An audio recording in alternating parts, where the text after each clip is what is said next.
బిర్యానీ అంటే మనందరికీ ఎంతో ఎమోషన్. కానీ అదే బిర్యానీ వల్ల ఒక భార్యాభర్తలు ప్రాణాలైతే తీసుకున్నారు. అంతే కాకుండా ఒక 5 ఏళ్ల పిల్లాడైతే అనాథయ్యాడు. అసలేం జరిగిందంటే వైజాగ్‌లో ఒక భార్యాభర్తలైతే ఉండేవారు. సండే రోజు రాత్రి 10 గంటల టైంలో భర్త బయటికి ఎక్కడికో డ్రింక్ చేయడానికైతే వెళ్లారన్నమాట.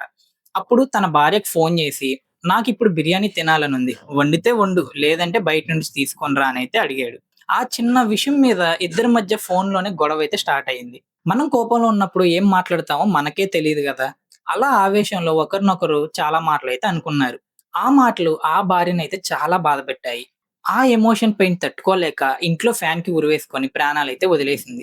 కాసేపటికే ఇంటికొచ్చిన భర్త తన భార్య అలా వేలాడటం చూసి షాకయ్యాడన్నమాట. వెంటనే ఆవిడని కిందకి దించి పక్కనే పడుకోబెట్టి ఆయన కూడా అదే ఫ్యాన్‌కి ఉరివేసుకొనైతే చనిపోయాడు. ఇదంతా వినడానికి ఎంత బాధగా ఉందో గదా! వీళ్ళకొక 5 ఇయర్స్ ఉన్న బాబు గూడా ఉన్నాడు. ఇప్పుడు ఆ పిల్లాడి పరిస్థితేంటి? అందుకే అంటారు కోపంలో ఉన్నప్పుడు నోరు జారకూడదు. సైలెంట్‌గా ఉండిపోవడం చాలా బెటర్ అని. చిన్న చిన్న విషయాలకు ఇలాంటి పెద్ద పెద్ద నిర్ణయాలు తీసుకోకండి. ఈ ఇష్యూ గురించి మీరేమనుకుంటున్నారో కామెంట్ చేయండి.